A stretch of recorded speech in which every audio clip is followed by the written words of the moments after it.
조국 전 장관의 역시 이제 아들 얘기인데 명문대학교죠. 연세대학교 정치외교학과 대학원에 합격을 해요. 조국 전 장관의 아들이. 근데 이 부분은 좀 이것도 좀 논란이 되고 있어요. 사실 그동안 잘 알려지지 않았던 얘기입니다, 시청자 여러분. 자, 김민지 기자 무슨 내용입니까? 네, 말씀하신 연세대학교 대학원에 입시 원서를 냈던 그 상황, 과정에 관한 얘기인데요. 조 전 장관 부부가 이제 아들이 온라인으로 입학 원서를 접수한 당시에 보니까 접수하고 나서 보니까 경력란도 비어 있고 경력 서류도 첨부되어 있지 않은 사실을 확인한 거예요. 부모가.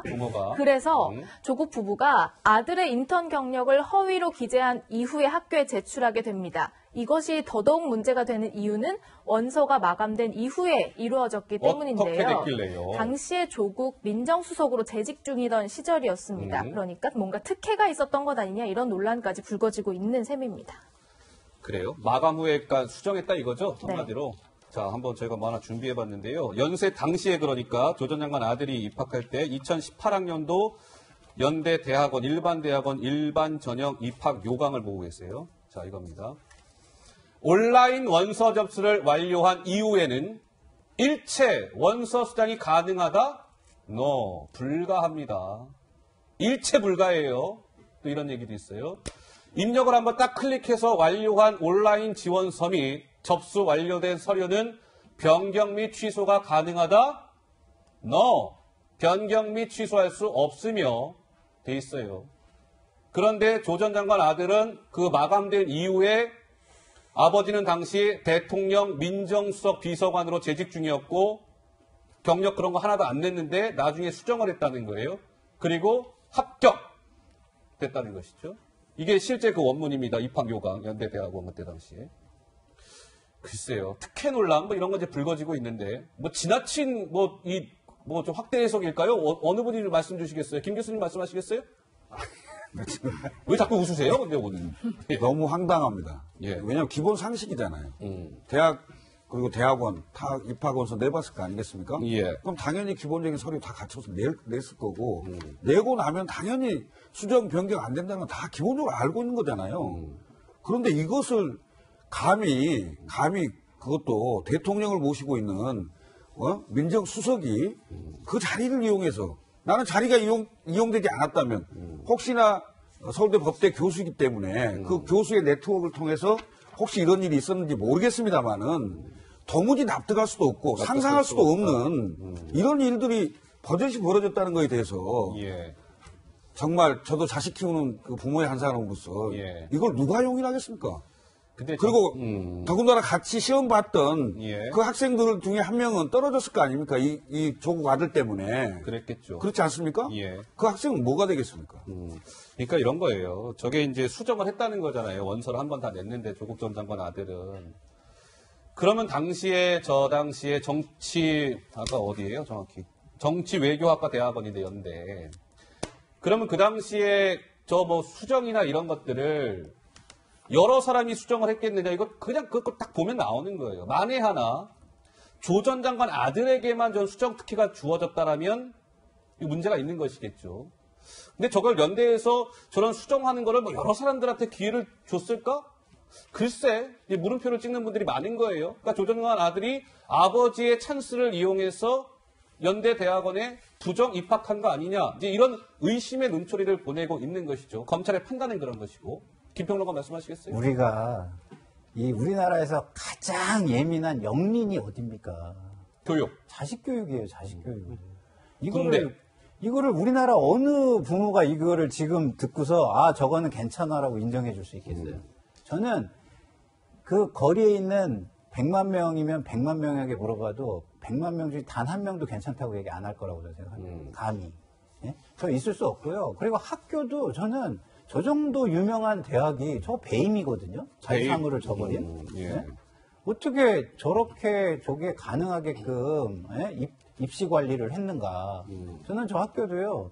지금이라도 당장이라도 책임 있는 사람들을 찾아내서 책임을 묻거나 스스로 책임을 져야 예. 할 일이다. 아니 그리고 저는 저것을 밝혀내기 위한 서류가 딱 4년치가 사라졌다고 하는 것 자체도 이해가 안 가는 것이. 그거 논란된 바 있었잖아요. 근데 생각해 네. 보세요. 우리가 초등학교 때부터 가보면은 학교에 서고나 이런 데 가가지고 과거에 무슨 생활기록부 자료부터 이런 것들이 종이로 보관될 때 보면은 문마다 앞에 붙어 있어요. 보면은 위에 관리 책임자 정 김철근 부 이준석 이렇게 해가지고 그 문서 관리 못하면 김철근이나 이준석이 가서 책임져야 되는 거예요. 그게 방식인데 연대는 도대체 관리 책임자가 누군지 모르겠지만은 그분은 이번에 무조건 책임져야 되고요. 아까 학사 관리 및 입시 관리에 실패했던 정유라 씨 관련 사건에서의 이대 교수들이 예. 뭐 사실 암까지 투병하는 분이 있었음에도 불구하고 엄정한 처벌을 받은 것처럼 이거 만약에 연대 내부에서 감추고 또 이렇게 돌려막기식으로 하려고 하면요. 지금 공교롭게도 그 이 조국 가족 일가 조국 장관 일가와 연계된 대학들 뭐 서울대, 연대, 고대, 뭐 동양대, 공주대까지 네네. 이 학교들 되게 좋은 학교들인데 권위의 실추를 피할 수가 없을 것이다 저는 이렇게 봅니다. 알겠습니다. 그럼 이 얘기 좀 해볼게요. 이어서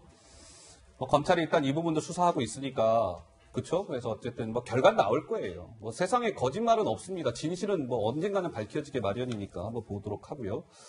이번에는 지금 청와대의 공직기강 비서관이 누굽니까? 최강욱 공직기강 비서관인데 조 전 장관이 최가공의 명의로 아들의 가짜 인턴 증명서를 만든 거 아니냐 이 논란도 있었잖아요. 자, 김민지 기자 우선은 간단 설명이 좀 필요해 보여요. 어떤 네, 거였죠? 검찰의 공소장에 따르면요, 그 조 전 장관의 아들에 대한 허위 인턴 증명서를요, 변호사 시절에 최강욱 공직기강 비서관이 발급해줬다 이런 내용이 나옵니다. 그런 거예요? 그러니까 변호사 시절 당시 법무법인 무소속이었던 최강욱 변호사가 아들의 허위 인턴 증명서를 발급해줬고요. 그 증명서를 조국 아들이 대학원 입시에 제출하면서 활용했다는 거예요. 어허. 추가로 더 있는 내용은 조국 전 장관은 추후에 이렇게 허위로 발급받은 인턴 증명서를 내용까지 수정하는 내용도 나옵니다. 야, 이 도대체 아이고 이거 참 끝이 어딘지 잘 모르겠는데 아무튼 여기서 한 건 또 들어가 보겠습니다. 일단 김민지 기자 설명은 저것도 문제인 거잖아요. 저렇게 하면 안 되는 거예요. 아니 아들 인턴 증명서 자기네 남의 명의로 하면 안 되는 거지 않습니까? 근데요. 이게 허위 발급을 아까 김민지 기자가 설명한 대로 허위 발급을 받았어요. 일단 최강욱 명의로. 근데 조 전 장관의 부부는 거기 또 손을 한번 더 대요. 허위 발급된 거에서. 그러니까 좌측에 인턴 확인서 있잖아요. 2017년 뭐 1월부터 2017년 10월까지 뭐 문서 정립이 영문 번역했다. 최강욱 변호사 사무실에서 해갖고 저 최강욱한테 딱 받아가지고 낸 거예요. 그리고 나서 저걸 어디에 넣냐면 고대랑 연대 대학원 입시에 활용을 해요. 좌측 거를. 그리고 나서 오른쪽 거 보세요. 활동 기간이 변해 있죠? 더 길게. 그리고 한번 보세요.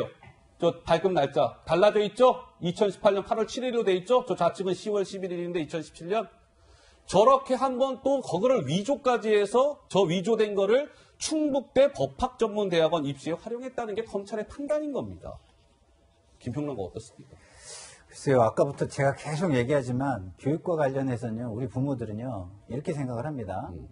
우리 자식들이 신분을 상승할 수 있는 유일한 기회, 최고의 기회, 이렇게 생각해요. 예. 근데 저런 것으로 인해서 공정성이, 사회의 공정한 시스템이 무너지는 게 사실이라면, 우리나라의 저 신분 상승의 사다리는 진짜 뭐, 곳곳에서 끊어져 있다는 불신을 자초하는 거예요, 저거. 예. 저는 저런 일들이 어떻게 그동안 정의와 공정을 이야기해왔던 조국 장관에게서 일어날 수 있는가. 예. 저는 진짜 정말로 진짜 좀 약간 어이가 없고 어이가 없다. 예.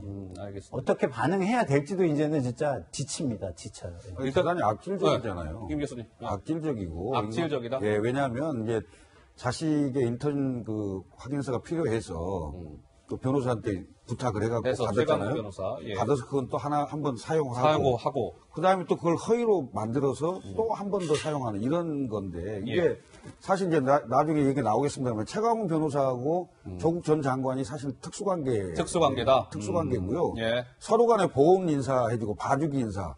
끼리끼리 비밀을 지금 안고 갔던 거 아니겠습니까? 예. 근데 이건 다른 것도 아니고 자식 문제에 대해서 이게 지금 하나하나씩 한 커플씩 다 벗어지고 있는데 예. 정말 말씀대로 어이가 없고 정말 상상도 못한 상상을 초월한 일들 지금 만들어내고 있는 거예요. 근데 이제 이런 거죠.